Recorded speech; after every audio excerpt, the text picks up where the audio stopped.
everyone, and welcome to our YouTube channel, Moneyline with Nancy at TV. In case you're not a subscriber yet, please do subscribe. Just press the subscribe button as well as turn on the notification bell so that you can get notifications when we upload our videos. Don't also forget to subscribe and join, follow, like our other social media platforms. Of course, you're seeing it right about now. Don't also forget to share this video across your platforms. Enjoy the video. All right, welcome back to the program. My guest is joining me right now, Femi Oladehin. He is the Chief Executive Officer of Argentil Capital Partners. Good morning, Femi. How are you? Good morning, Nancy. It's been a while. I'm very well, thank you. Yes, it's been a while. It's been a while. I trust you're doing well. Yes, I am. Let's get started. Our topic today, of course, beyond the numbers, cooling inflation and rising realities of Nigerians.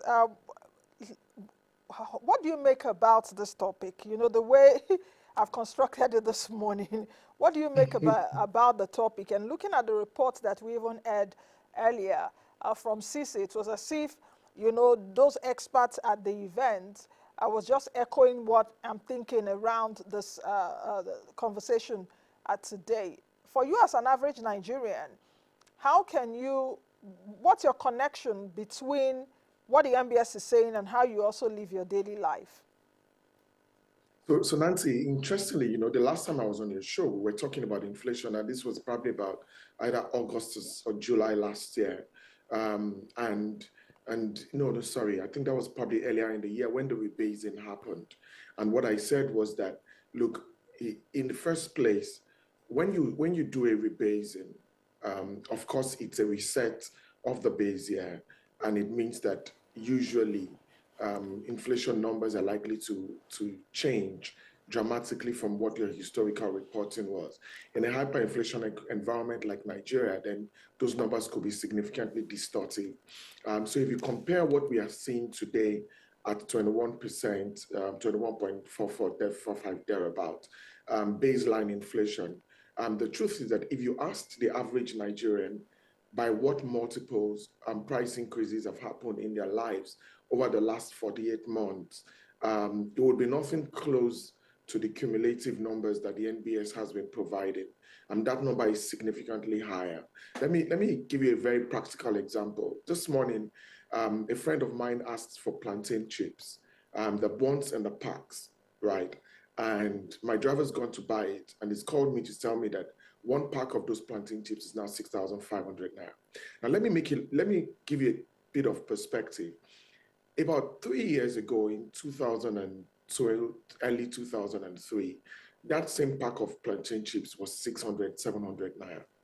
So when the MBS comes with numbers that suggest that we've seen a 20% on average price differential between today and where we were in July last year, I think that the average Nigerian is going to disagree aggressively and say that, look, those numbers don't reflect the reality on the ground, that prices increases have even been higher.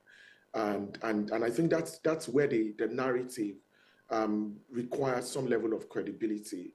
And unfortunately, the attack on data is not something that's happening just in Nigeria. So we're seeing it across the globe, especially in the US, where the US president as well is attacking data simply because it doesn't align with his expectations. But I think you can't deny the reality on the ground, and which is that, look, price increases have accelerated significantly over the last 24 months, and it is unlikely that the rates that we're seeing from the NBS are a clear reflection of the reality of the average Nigerian. So from what you're saying, okay, let me put it this way. The decline we're seeing, are you saying that perhaps is a statistical effect of the baseline, base effect of the data? Because yes. in fact, so I think there's a major base effect that is masked in that data. And then when you look at the way you have to compare, Nancy, I know you may not have ended with your question, but let me just say this very quickly. If you look at the way you have to compare, so when news items are saying Nigeria's inflation at 23% compared to 34% in July last year, you're not comparing apples with apples, right? Those two data sets have no relation with each other whatsoever. So if you say that food inflation has grown by 23% or 24%, it's not in relation to where we were in July last year, if you compared it directly with the July numbers. So my expectation is that the NBS have rebased the last year 2024 July numbers and made that comparison, and they're not comparing it with the initial data that we had pre-rebasing. In fact, you were talking about plantain chips, and let me tell you, Femi, what happened over the weekend. I was at a supermarket and I wanted to buy plantain chips. You know, I was just going around the aisle to just get a few things. My son loves chin chin. There's a particular supermarket that I buy that type of chin chin for him. So I just said, okay, let me go to the aisle. I saw plantain chips. And the plantain chips was packaged well, nicely, not in a container, in just, you know, a well-packaged nylon, you know, all those kind of well-packaged stuff. So I looked at the price. I saw 4,000. I was like, 4,000? In my mind, I was like, 4,000. This was happening on Friday. Or was it on Saturday morning? Yes. You know, so I was like, 4,000 naira for plantain chips. I just quickly, like, excused myself. You know, I went to get some, you know, I was like, not that, I was like, plantain chips again? That was my reaction. You know, so for you even getting it at 6,000 naira in Lagos, we are the plantain belts in Nigeria, perhaps Delta State and all of that, you know. So we're talking about transport costs and all. But I just quickly excused myself. I was like, can I spend 4K on plantain chips? I'm not trying to undermine, but this is actually what we're saying, because when I was buying plantain chips, even this time last year, it wasn't up to that amount. No, it wasn't. It definitely wasn't. And if you did a comparison in terms of price adjustments or price increases, again, we're coming back to the same conclusion that the price adjustments are not anywhere close to the numbers being touted, the statistical numbers that have come out. And they've published their basket. And I mean, I think the jury is out for the average Nigerian to actually be able to compare what they were buying at this time last year and how much they're paying for the same products today, and be able to scientifically say, look, what's my average what my average costs. You know, one of the other things that I'm mentioning at the beginning of the year when we had this conversation is when the surveys are done for the rebasing, there is a need to eliminate a significant level of bias in coming up with a basket of goods that the average Nigerian, you know, consumes. And what is your baseline? Are you using the middle class? Are you using the very lowest class of the economy? Or are you using the upper class of the economy? And I think all of those will tell you that there are different inflationary pain points that each of those people have to contend with. And unless our numbers are transparent enough to be able to identify those pain points and baseline them, you know, so that we can have an inflation number that's clearly representative of the numbers. And that's, we'll talk about what these numbers even mean from a policy perspective, because if you have numbers that are not exactly reflective of the streets, then it could challenge the effectiveness of monetary policy or any interventions that you're looking at in that space. But look, yeah, I agree with you. The inflation rate is decelerating. Yeah, maybe the rates at which price increases are happening is slowing down, but those price increases are real. And whether the rates are close to the market today is something to discuss. Can we also take a look at it this way, that perhaps the rates at which things are getting bad is improving?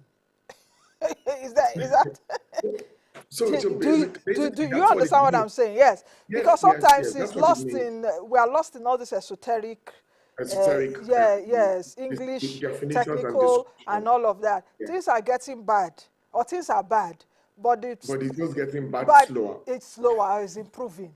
Is it? Yes. Yes.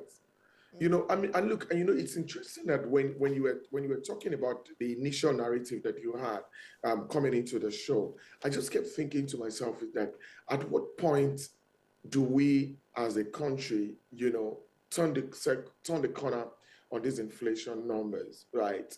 The last time we probably had single digit inflation was almost 2 decades ago. And the question has to be that, what do we have to do to ensure that we're able to reduce the cost push inflation that has been a major problem for us. Nigeria has really never had a big demand problem. We've always struggled when it came to demand. Most of the inflationary pressures that we see are always cost driven. And until we're able to come up with a structure that intuitively fixes the cost push elements of our inflation, we're always going to be in this situation where we're always reactive, where the numbers are always going to be higher than what the average Nigerian can cope with. And then you're just going to continue to see agitation and the significant diminution in the quality of life of the average Nigerian.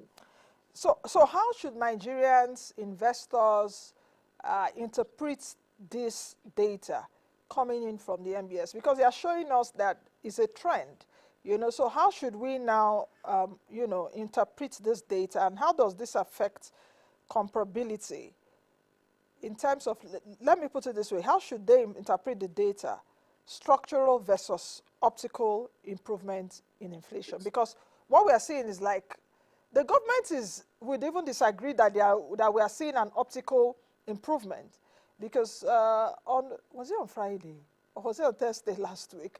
The Minister of Finance did brief a few of us in the media last week here in Abuja, giving us an update on the economy. And even while he was reading the speech, he did say, he alluded to the fact that inflation numbers are cooling, and that the Central Bank of Nigeria is doing what it takes to bring down inflation. He actually also subtly told the Central Bank of Nigeria in his speech that, of course, that we're seeing MPR rates higher. That will still discourage a bit of investments. And you understand what I mean in terms of the MPR rates. The policymakers are seeing something different, that inflation is going down. But what we are seeing as Nigerians seems to be a bit optical, so optical interpretation. So what do even investors see? As the CEO of Argentil Capital Partners, I assume you're having these kind of conversations every day. You tell your investors or you tell your clients, this is where you need to keep your money, this is your outlook for mid to long term. Yes, speak to me about this. So look, for the average investor, right, the data integrity is very important, because your decisions are usually based on data. And if you make emotional decisions as an investor, you're definitely going to lose money. It's just a matter of time. Now, the veracity of the data that we have is not what we're questioning now, because we believe that there's sufficient integrity in the NBS to ensure that the numbers that they bring out are the fallout of the methodology that they've adopted, right? And I think that's important for us to stake here. We're not questioning the integrity of the NBS. We're probably challenging the veracity of the methodology and the basket that is driving these numbers. Now, having that at the background, it means that there is some consideration that you have to take for the way the market is going to interpret that data, and especially the way the regulators are going to interpret that data. So like the Minister of Finance said, what are the monetary policy guys doing? The monetary policy guys have still maintained a very tight stance. There is currently a 500 basis points delta between the NPR and the baseline inflation rate. It's been a while that Nigeria has had, such positive rates numbers in the market. However, there's significant risks that the current monetary policy environment is masking over. And that's where the bigger concern around cost push inflation is. So let me explain this. Nancy, today, 50% of bank deposits are sitting in the central bank. And the danger with that is, how long can the central bank continue to maintain a 50% CRR ratio in the long term? It's expensive for the banks. It's also expensive for the economy, because that's money that ordinarily should be going towards investments that we are sterilizing in the central bank, and that's doing nothing for the economy. Now, the problem is, at what point do you start to unwind that in a situation whereby the fiscal elements of the country are very aggressive and very bullish in the way they've been responding? Every single month this year, FAC has increased almost on a regular basis.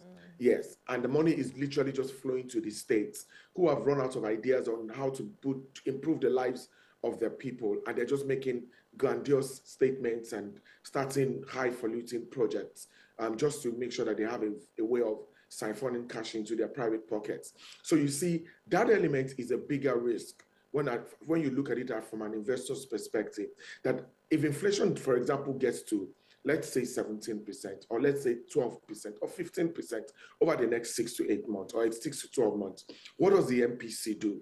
Does the MPC start decelerating its interest rate environment and its monetary policy environment? And would that be counterproductive when it comes to the inflation numbers? And Femi, So sorry to interrupt you. go Why you ahead. just talked about 6 or in the next few months what the CBN is supposed to do. Let's also know that in the next few months we're going to be entering a pre-election year, and a pre-election year is also preceded, of course, By inflation. Yes, fiscal, yeah. a lot of monies will go into circulation. I remember Layemi Cardoso at one of the MPCs, was it last year?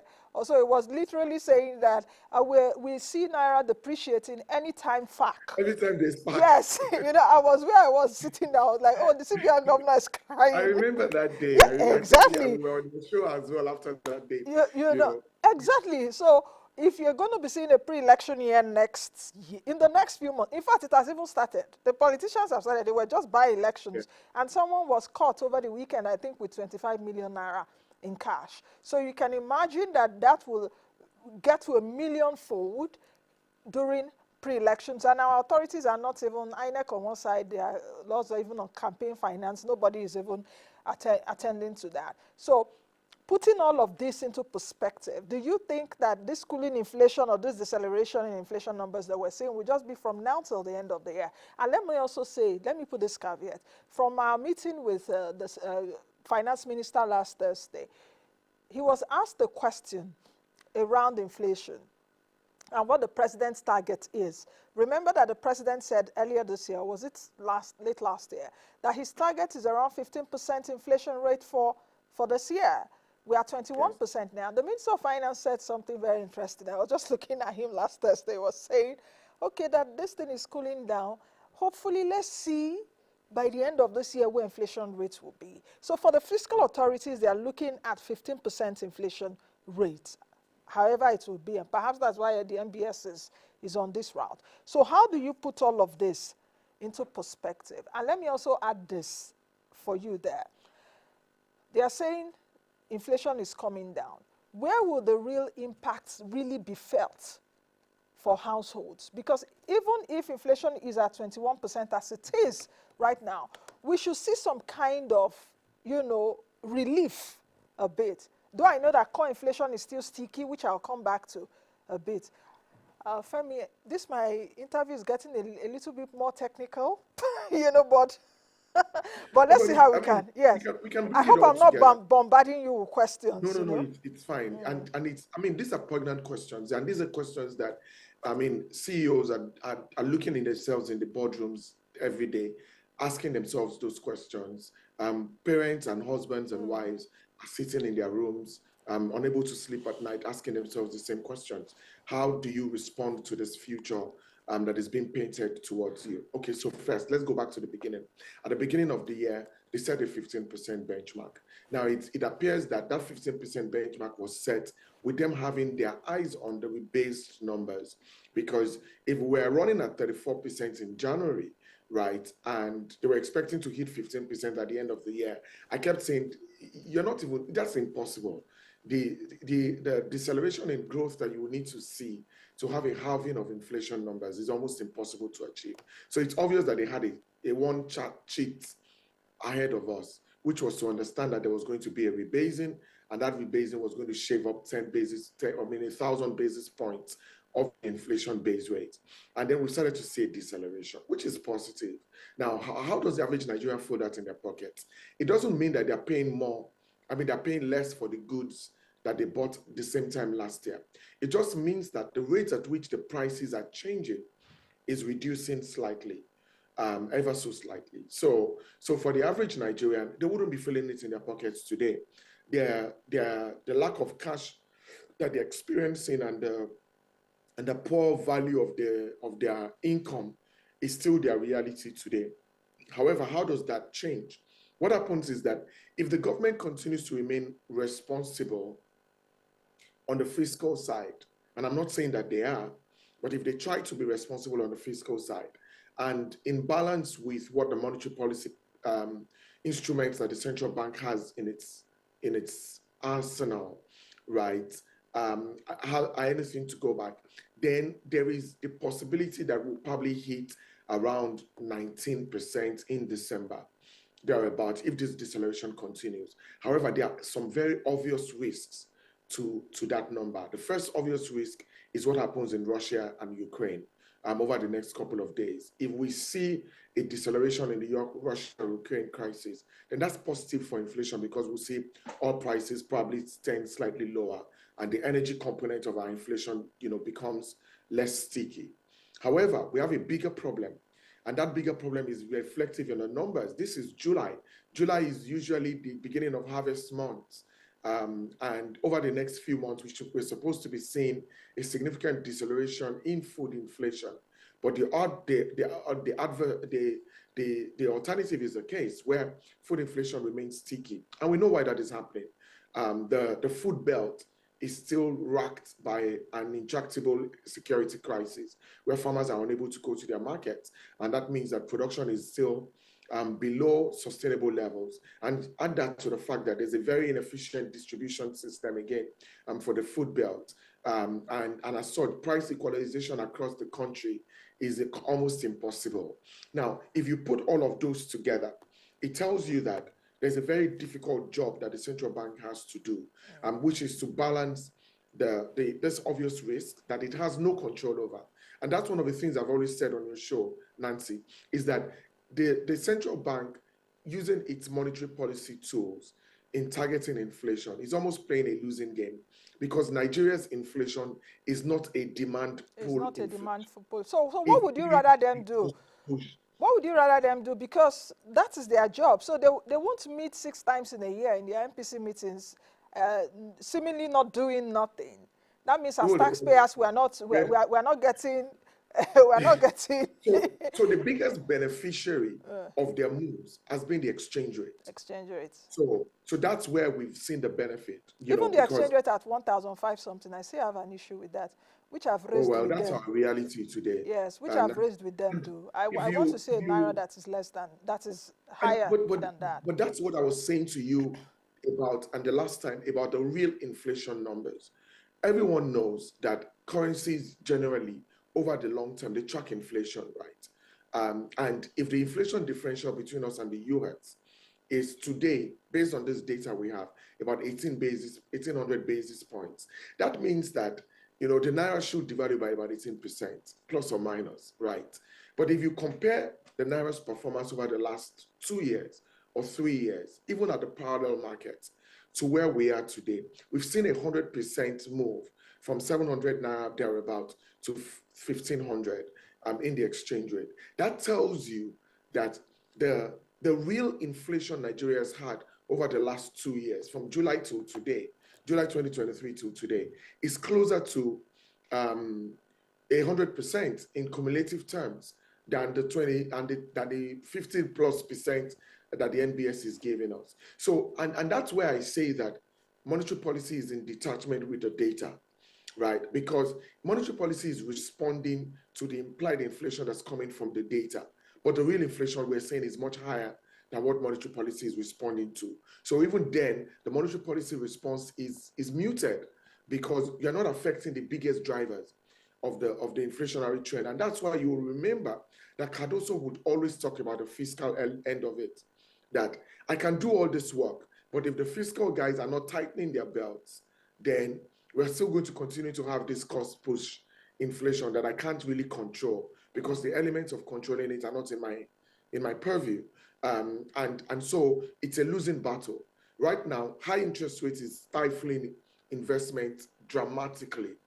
I'm working on transactions now where people are asking for guaranteed returns of 40%. And I'm like, how can I guarantee you get that? Yes. Except I'm importing narcotics, and the point here is this. The problem is he has a benchmark. He's telling you that NPR is 27 now. and the cost of equity should be higher than the cost of debt. So if your risk-free rate of return is 27%, by the time you add your equity premium and you add your non-government premium, you are getting closer to 40% in real cost of equity. And that is where the bigger problem is. So because we're not able to galvanize the equity that's required for investment to thrive and for us to be able to create jobs, improve productivity in the country and all of that, we're playing a losing battle. We're fighting inflation, but we're sacrificing investment and growth as a result. And when the president says he wants to target 7% growth in 2026, 2027, it's with this kind of monetary policy environment, it's going to be hard. Femi, are we already having stagflationary outcomes, especially with this data? And let me also add this, let me explain what I mean. If you take a look at even what the government is doing, government is borrowing more, as it were. The fiscal side is targeting growth. Central bank is targeting bringing down inflation, though we are actually also quarreling with the transmission mechanism of that monetary policy stance. So if you take a look at what is happening right now, to what degree does fiscal policy, or should fiscal policy align now with monetary policy? You've talked about the challenges. So what should they do now in terms of alignment to consolidate that disinflation trend? Because we've raised even issues here that we'll start seeing in the next few months, particularly now with deficit financing and public debt servicing, which the Minister of Finance also alluded to a few days ago at the meeting. So Nancy, it's a very simple solution. The government has been extremely, extremely irresponsible when it comes to the fiscal side of spending. Now, the truth is that where are they spending on, Gonsef? Let me put it that way. Where are they spending on? Because even if they are spending, we will see it, and it will be in the economy. It will be going up and that's down. What is overheating the economy.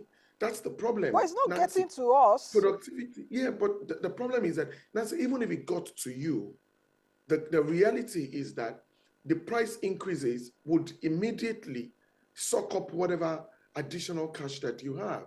Think about it this way. Think about it this way. A brand new Toyota Corolla today is 70 million naira. In fact, Femi, don't even go there. When I think of that, it breaks my mind. Yes. I mean, when I became a manager in 1990, in 2000, my company bought me a Corolla as my first car, official car. It cost 760,000 naira, exactly 25 years ago. That same car has gone up by over 1 million percent. To 75, say between 65 and 70 million naira. So where am I going with this? You see, the problem is that it is not the spending that's the bigger problem that we're dealing with. The problem is what the money is being spent on. Yeah. So we still have a budget that's heavy on recurrent expenditure, which means you're paying salaries, travel costs, and expenses, and all of that. Those things do not exactly become key drivers. Not productive. It doesn't improve productivity by any element. What it even does is that it puts money in the pocket of people that are not able to deliver any value to the economy.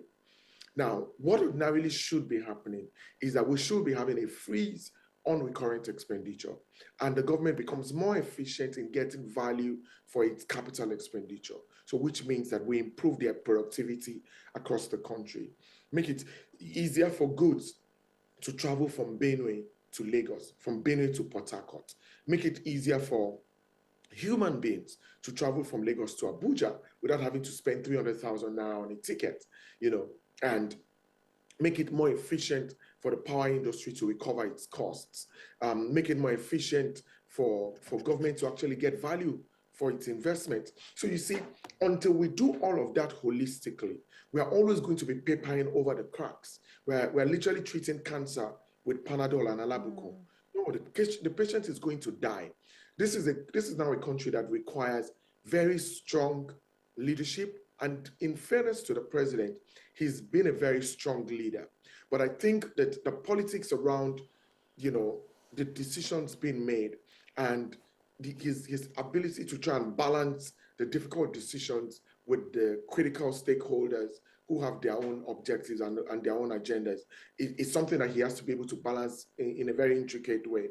And when you mentioned the word stagflation, there is no doubt that we're going through a stagflationary process. And we've been For a on long that time. trajectory for the past 10 to 15 years. I think we may have avoided it for Even though the MBS during has rebased the they unemployment can, data, if they like, those ones are just deceiving themselves with our their employment rate, unemployment is unemployment. about 4.3% or 4 point Yes, something percent. we're at full employment. Praise God for that. Yeah, because Um, that's what it means actually. yes, we're at full employment, and productivity is at the highest it has ever been in our lifetime. Oof. But again, Nancy, it goes back to what I said from the beginning. You are asking us to make policy on data that is flawed, right? The policy that it's almost like a doctor is treating a patient without a diagnosis, or the doctor knows the diagnosis of the patient, but And is giving him, refuses. he's giving him ulcer drugs for cancer. Okay. That doesn't solve any problems. Okay, Femi, we've been talking, a bit. I always like this program to be so primary and very basic, so that our audience can understand some of these things that happen in the economy because it affects all of us. In all of this that we've spoken about, how should we as Nigerians now position ourselves for the rest of the year? What should we begin to do? I don't forget this interview that I had, was it sometime last year, talking about the Jollof index and all of that. And a guest of mine, a lady there, and I asked her, I said, can we have more tips? Can we get tips on how to survive this Nigeria? And she told me clearly, she said, Nancy, we've run out of tips in Nigeria. We've run out of tips because we've done everything doable. Yeah, you are carpooling, you are going along with your neighbors. We are buying food in bulk now with people we are sharing. We have run out of tips. Is there any other thing as Nigerians we can do to be able to, reduce the impact of inflation on our lives? Because it's really daunting. We shouldn't even talk about fuel price. Over the weekend too, I was at one of the NNPC filling stations to buy fuel, and I saw it 190 naira at the pump. And I was like, I thought that a few days ago, and I announced it here a few days ago, that fuel price dropped. Even Dangote, I think, dropped it to about 820. So why am I seeing 890? So when will this reprieve come? Nigerians, we are really suffering. We are really, really suffering, and these people are not even doing anything at all about it. Or what they think they are doing it for themselves. I think that's where the problem is. They can't do anything. There is nothing left in the monetary policy arsenal for the central bank, for example. And I think I've said this probably like 4 meetings ago, that they've hit their nadir. There's nothing they can do anymore. They literally have to wait to let everything that they've done flow through the economy. And hopefully, when they're able to look back, they will be able to say that, look, we did the best that we could, given the limited resources that we had. And to answer your question directly, what should the average Nigerian be doing? Look, I'm still going to go back to my cautious optimism, in the sense that the rot is over, right? The policy incompetence that we saw in the previous 8 years before this government is over, right? We now have a government that is, that they take rational decisions. They take rational decisions. They're following the economics and they're following the numbers. So for the average Nigerian, what I would say is that, look, focus your mind on improving productivity, ensuring that you're getting value for every single naira that you're putting on the table. In your personal businesses, ensure that you're cutting down the fat, and in the places where you're just running expenses without getting value, cut it down. You may need to reduce your operating hours if diesel is a big cost element for you. You may need to become more efficient in how you ensure that your staff deliver value for the company, and ensure that every single person that you're hiring is value adding, and there's no diminution in value from their space. And then also ensure that the buckets that you're putting your money into are the buckets that sustain and extend your life, not buckets of jollof and enjoyment and throwing a $5 million party and all of that. I think those days should be few and far between for the average Nigerian. I believe that 2026 is going to be a bit of a better year, especially as the government consolidates on its policies. Higher taxes for the high end of the market would put some constraint on consumption. But I think if the rest of the market is able to stabilize, then we should see a stronger 2026. My growth number is between 4 and 4.5%. I think if the government can achieve that in 2026, they would have done fantastically well. Okay. And yeah, that's it. Okay, let's leave it there. That cautious optimism. But I wouldn't even say with this your analysis, you are towards your end that you are. This is cautious optimism, Femi.